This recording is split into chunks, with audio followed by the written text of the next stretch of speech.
Il y a des gens qui me disent, vous vous rendez compte ce qui se passe si vous sortez de l'euro? Mais moi je vais vous répondre, est-ce que vous vous rendez compte ce qui se passe si on y reste? Nous avons, mes amis, besoin de l'Europe, donc nous la refondrons. Ou on s'arrange pour une autre politique européenne, ou quoi? Ah bah voilà. Ciao. Crise grecque, crise migratoire, opacité et lobbyisme. Pour la première fois depuis sa création, l'Union européenne est dans le dur. En cette période d'élection présidentielle, le sujet divise et plusieurs candidats sont susceptibles de quitter l'UE.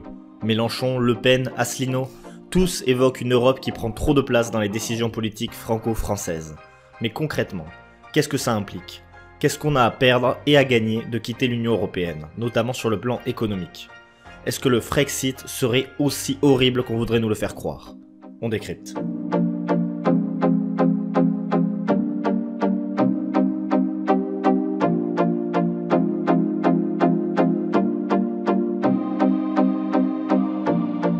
Alors la première conséquence d'une sortie de l'Union européenne serait le retour au franc. Avoir sa propre monnaie, ça a des avantages et des inconvénients. Premièrement, le franc perdrait vraisemblablement 20 à 30% de sa valeur comparée à l'euro. C'est ce qui s'est passé avec le Brexit en Angleterre et à la livre sterling. Ce qui est embêtant avec cette dévaluation, c'est évidemment que la France sera un pays plus pauvre comparé aux pays utilisant l'euro. Mais surtout, il faut comprendre que la France importe énormément, plus qu'elle n'exporte.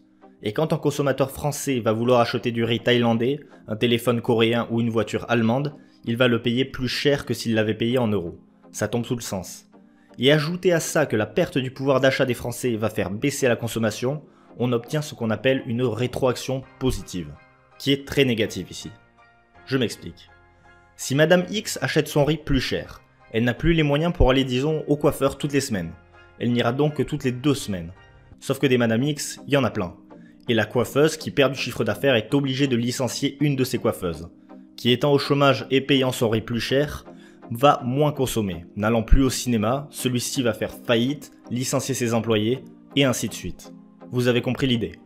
Et cette rétroaction positive, on a du mal à la quantifier, mais beaucoup d'économistes, même s'ils ne sont pas tous d'accord, s'accordent à dire qu'elle serait très grave, plongeant le pays dans la récession et faisant exploser le chômage. Cependant, avoir une monnaie plus faible permettra aussi de booster les exportations à l'étranger. Elle améliorera notre compétitivité, donc il y aura des emplois à la clé. Ensuite, avoir sa propre monnaie, c'est aussi pouvoir jouer sur sa valeur en influençant les marchés. Et si la France décidait d'avoir un franc faible et se mettait en inflation, car par règle générale, on sait que l'inflation fait baisser le chômage. Ça serait pas forcément une mauvaise idée par les temps qui courent, non? Mais il faut faire attention, le retour au franc ferait augmenter notre dette de 15 à 20%, car la majorité de nos créanciers sont étrangers et voudront être payés en euros, ce qui est normal. Et enfin, si une crise éclate, comme en 2007, la France serait bien plus faible toute seule. La monnaie euro a plutôt bien résisté comparée à la couronne islandaise par exemple.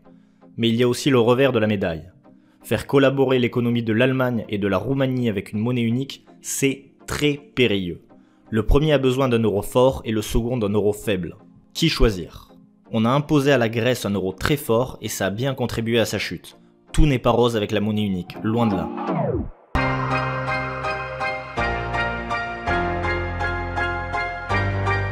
La plupart du temps, quitter l'Union européenne, c'est pour protéger son économie. En gros, mettre des taxes aux frontières pour limiter l'importation et produire localement. C'est ce que Trump fait, du protectionnisme. Eh bien, ça marche. Mais à court terme. Imaginez bien que si vous mettez une taxe à la frontière entre l'Allemagne et la France, pour limiter l'importation de produits allemands, eh bien, l'Allemagne, se sentant lésée, fera de même, empêchant votre pays d'exporter, créant elle aussi sa taxe. Si vous êtes les seuls à faire du protectionnisme, ça marchera. Mais il faudrait être bien naïf pour croire que les autres pays ne réagiront pas. On renégociera tous les traités et on se retrouvera à long terme avec une situation pire qu'au départ. Car en alimentant une guerre des taxes, tout le monde s'appauvrit au final. Allez, dernier argument économique pour le Frexit cette fois, la France donne plus d'argent à l'Union européenne qu'elle n'en reçoit chaque année. Le solde est déficitaire de 6 à 10 milliards d'euros tous les ans. On peut comprendre que certaines personnes grincent des dents.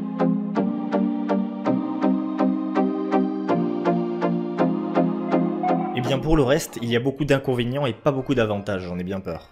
Premièrement, la loi européenne prévaut sur la loi française, ce qui est une perte de souveraineté. En gros, on doit respecter les lois de Bruxelles sur l'économie, la santé, la sécurité, etc. Et ce qui est bien pour ton pays n'est pas forcément ce qui est bien pour l'Europe. Ensuite, Au niveau de l'immigration, avec l'espace Schengen, il est très facile pour les citoyens, mais aussi pour des immigrants clandestins de se déplacer en Europe. Au niveau écologique, les délocalisations font que des produits qui auraient pu être fabriqués en France vont être fabriqués en Roumanie où la main d'œuvre est moins chère, puis être rapatriés en camion en France. Pas le top pour l'environnement. De plus, la libre circulation des capitaux facilite énormément l'évasion fiscale. Si vous avez regardé ma vidéo sur ce sujet, vous savez que le sandwich hollandais qu'utilise Google pour ne pas payer d'impôts n'est possible que grâce à l'Union européenne. Après, en ce qui concerne les points positifs, le partage pour la recherche scientifique est facilité par l'Europe, ce qui fait qu'on est une zone où l'innovation est importante. Mais l'argument phare des europhiles, c'est que l'UE garantit la paix, car le commerce désamorce pas mal de conflits, chacun a trop à perdre si une guerre éclate. Mais il convient de nuancer cet argument. Il apparaît comme évident que la dissuasion nucléaire a joué un rôle important dans le processus de paix. De plus, l'UE pourrait s'exposer à une guerre de bloc. L'UE contre la Russie par exemple. C'est pas si évident que ça. Mais il faut tout de même l'avouer, l'Europe c'est quand même une formidable idée au départ. Des peuples unis, vivant en harmonie, coopérant paisiblement ensemble. Quel dommage que la réalité ne soit pas si simple. L'Union européenne, comme elle est aujourd'hui, pourrait foncer dans le mur, et c'est bien triste. Alors pour ceux qui disent qu'il faudrait réformer l'Europe, ils ont sûrement raison, mais c'est mission quasiment impossible pour la simple et bonne raison que pour signer un traité ou changer la constitution européenne, il faut l'accord unanime des 27 membres aujourd'hui. Et des pays comme le Luxembourg ou l'Allemagne n'ont absolument aucun intérêt à ce que l'Europe change. C'était facile en 1957 de mettre d'accord 6 pays, mais 27 aujourd'hui, c'est une autre paire de manches. Et pour finir, l'opacité des institutions européennes et le risque de lobbyisme flagrant dans une UE qui se veut comme très libérale entraînent beaucoup de méfiance. Certains commissaires comme John Daly ont été contraints de partir pour soupçon de collusion avec des multinationales. Et peut-être qu'on ne voit là que la partie émergée de l'iceberg. Prudence. Voilà, c'est fini pour cette vidéo. Alors je ne suis pas totalement exhaustif, mais ça vous donne une bonne base pour peser les pour et les contre de l'Union européenne. Dites-moi dans les commentaires si vous êtes pour ou contre l'UE, j'aimerais avoir votre opinion avec vos arguments. Ensuite, ça me ferait vraiment plaisir si vous partagiez cette vidéo pour que les futurs électeurs comprennent quels sont les enjeux d'une sortie de l'UE. N'hésitez pas à vous abonner et on se retrouve très vite pour une nouvelle vidéo. Bye.